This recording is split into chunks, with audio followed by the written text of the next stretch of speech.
Have you ever wondered what games you should keep or you should lose? Find out here at Purge Reviews.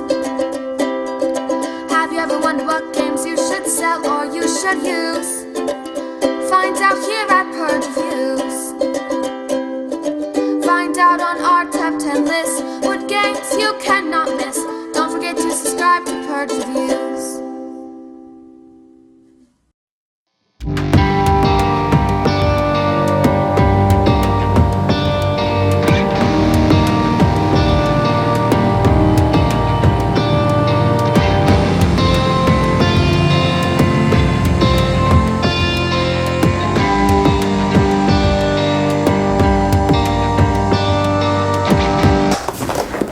Risky adventure. Are you ready to go to excavate? Go into Tombs of the Mummy. Go into the city of Atlantis. Are you ready to explore? And if you are you a risky enough adventure to go here? What we're doing in this game is that we are setting our workers on 3 possible places. Every place on the board that you place your workers is a place that you can potentially get a benefit or score victory points, and you do so by rolling the die. Now, this is not one of those Yahtzee die mechanics. You're gonna roll the die one time and you get what you get. The placement of your workers, which has different combination of icons, will be, so do you go for the 4 green or the 3 red, or do you go in the 2 blue? You have 3 workers, so you can kind of maybe mitigate your damages a little bit. And then you have the clocks that you can collect. Those clocks allow you to re-roll dice. Which can be, or not reroll dice, but allows you to change the die to anything that you want. So I can mitigate your damage, but the clocks are limited. So this is really a game of spreading out or mitigating your luck, perhaps even pressing your luck, but getting goods to try to make it more. So some of the little goodies that you'll get will just give you extra dice roll if you go to a certain location. Or this one might score you victory points. This one might let you go down the path to get victory points or possible victory points at the end of the game. The downfall of the game is I take a turn, you take a turn, you take a turn, you take a turn, I take a turn, okay? And it's just, nothing is happening simultaneously. Everything's actually, I mean, I'm playing a solo game, you're playing a solo game, you're playing a solo game, and it just, I have to sit and watch you play on your turn. I don't know how to fix that other than the fact that maybe we all put something out, the dice are communally rolled, and everybody can use those dice to buy something maybe. Otherwise, I don't enjoy watching people roll dice. I've seen this in a lot. There's a Firefly dice game I've seen this in. I'll Roll For It is kind of like that. Age of War. There's a whole bunch of games where I take my turn rolling dice and making complicated decisions, and you do. Now, this one moves pretty quickly, but I think I get my pressure luck a little bit better. Once again, this is a Queen's game.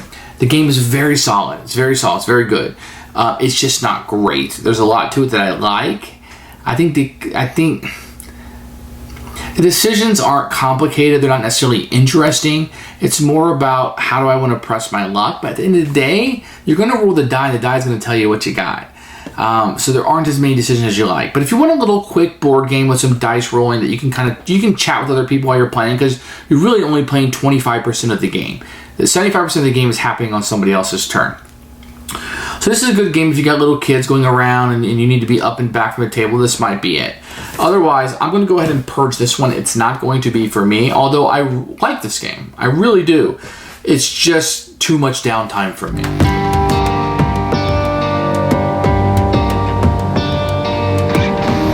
are the components for a risky adventure. Let's open up this box. This is your normal, probably Ticket to Ride size Queen's game version. You get... What's interesting here is this is the 4 character types of the different colors on the box. It has no bearing on gameplay, but it's interesting they did that. You're going to get your normal Queen rulebook. All the components are there. This is fantastic. I love this. But the Queen rules, you know, a lot of pictures, very colorful, very good job, but it is big, which is not easy for reference when you're playing it. You're going to get kind of the score track where you play some cards. You're going to see some really interesting artwork on the side here. Very good, and it goes together just like a puzzle piece and fits together very nicely. So let me kind of show you how that works. Very easy to get through there. You're going to get 3 of these expeditions that you'll go on. You'll only use 2 in a game. You can kind of see the track, jungle. There's really no difference between them. thematically, you know, their artwork is different. Just kind of, you can see the paths you take will be different. And they'll have different goodies on them. But for the most part, you know, thematically, no real big difference. I'll show you some of these workers that you'll have. And they're standees, and everybody's a little bit different. There's 4 nationalities that are kind of in this game. Here's the Asians or feudals, if you will. These are probably the Middle Eastern or Indian. And they're just standees, they're not miniatures, they're overproduced for this game, which is fun. But I think if I show you on the box, you can kind of see the custom insert here. And these are there's the Americans, and there's the Brits, or the Imperial.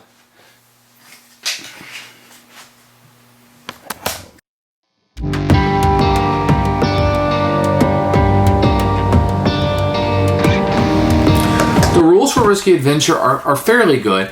It's a simple game. Don't get me wrong. You know, this isn't Terra Mystica or something, or TI3 that you're playing here.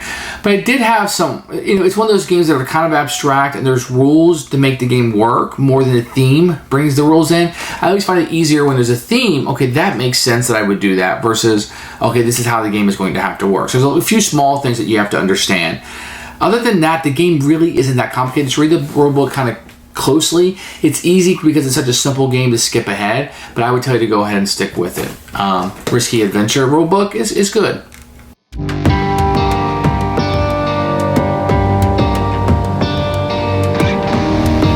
Okay, so let me show you how this game is played. It's a very simple game. At the top here, you're going to have places that you can go to, and above each tile, see if I can get in there, above each tile is going to be, see the 2 green cans, a green can and a blue, 2 blues, and a green and a red, or 3.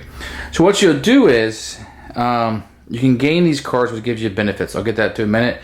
This one over here is any 3 dice, and you get a clock. Clocks are simple. You get a little clock chit, and you can change a single die, to any outcome that you wish.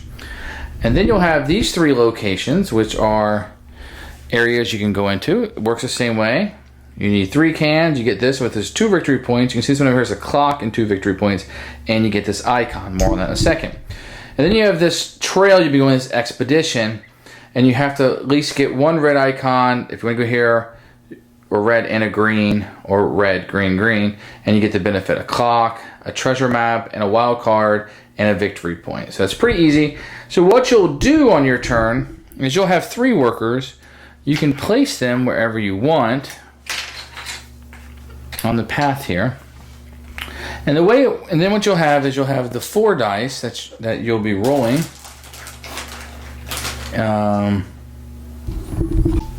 So you roll the 4 dice on your turn, and then you'll utilize these. So what I rolled was, let me get this up for you, 2 green cans and 2 blue. Now I can utilize anything I want. So if I get here, whoop, I fell a little bit. Now, because I went 2 spaces on this track, I need a red and a green. Well, I have a clock, so I could use a clock and change this to a red if I want. So let's see, I did that. Spin my clock, change this to a red and a green, and then I would get both of these good. So I would get 1 clock back to use on my next turn, and I would get one of these treasure maps. There'll be 3 out face up, and I just need to collect a mummy and a green tree, and if I do, I get 2 victory points at the game. And this will also give me a wild card, which could be any of the 3 treasures that you have: the tree, the mummy, or the blue statue. Or if I had 3 green tiles, and I placed a worker here, I could turn my 3 in and get a clock, 2 victory points, and 1 of these. I'll explain what that does in just a second. Or since I had 2 cans, I could get one of these up here. Now this is a simple set collection. You see the scarabs have the back blacked in. So if I get just the back, it's 1 victory point. But if I get another tile with the front colored in, I get 4 victory points.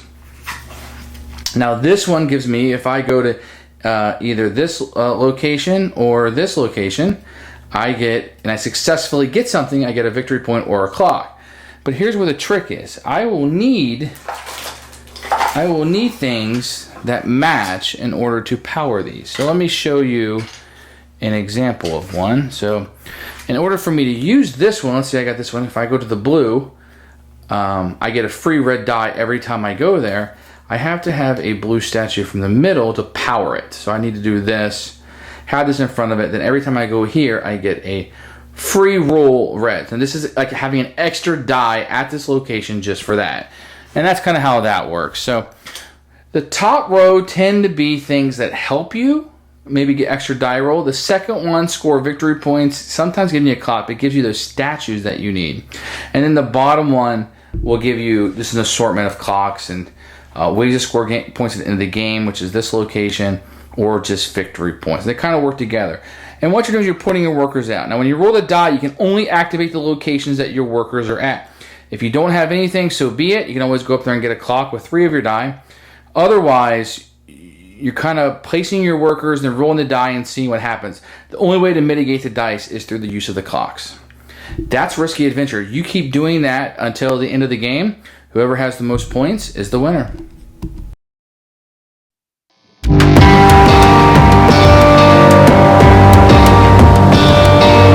Who should buy this game?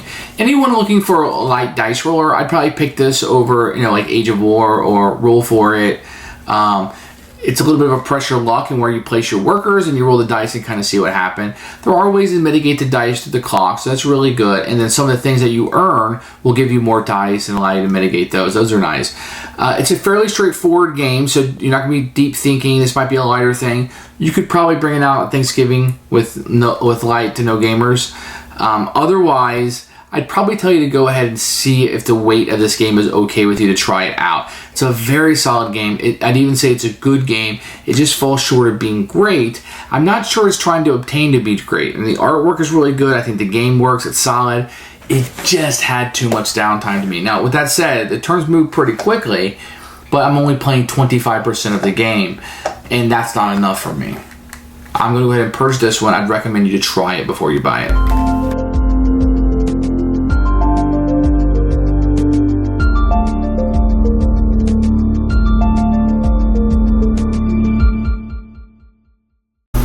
So some of the components laid out here for you. Let me show you the artwork on the box. These represent the 4 colors in the game, the different nationalities of the people, which has no bearing on the game. The box is to get to ride kind of classic game board box length. You're going to have a really great Queen rule book, very colorful. Has all the components laid out for you. Lots of pictures and how to play. The presentation is really good. These rule books are a little bit too big for me, but what's here is very nice. It's going to be the main board right here with the scoring track and where the cards will come out. And then what you'll do is you'll have 2 of these 3. These are the expeditions you'll go on at the bottom. These are randomly selected. They're pretty much the same except for what you get when you go to the stops. I don't know why. Well, this one's desert, this one's jungle. Not really. So you'll have these in a really nice hard cardboard, and they're randomized during the game. And then you'll have these 3 locations that you'll go into. Real hard cardboard. There's really no difference between these because you're randomizing all the tiles anyway. But there are some bonuses for going here versus there. The dice are custom. It's ingrained in this, so it's not just painted on, with a different size that they'll be using in the game. Everybody's going to get a couple of these big chunky wooden ones. There are 2 in each color. They'll be tracking what they do. And then you'll have these standees, and you have 3 for each color, and they're kind of stereotypes of nationalities. You have the Orientals or Asians. You have the British or the Europeans. You have the Indians or maybe Middle Eastern. And I'm pretty sure these are just American because they're all gun-happy, toting. You know how all Americans are. So they're stereotypes. That may or may not offend people. It doesn't offend me. You have a bunch of these tiles that have if-ors. I find them very useless because I just use the tiles that come with the game. You have these that you'll be earning. Very hard cardboard. The cardboard is really nice in this game. The icons are pretty simple to use, but these will be placed. These are the big tiles that you'll be getting. They're very, very nice. They will wear a long time. You don't have to worry about these getting old. And all the icons used are clearly seen on these. You're going to be getting these cardboard clocks. These are really nice. Nothing in this game is cheap. And finally, the treasures you'll be getting are the treasure maps where you'll be doing the set collection. These are very thick. Nothing in this game is cheap. Everything is really, really nice. I like the art, even though the theme is just attached on to it. It's really, really, really well produced. Great job.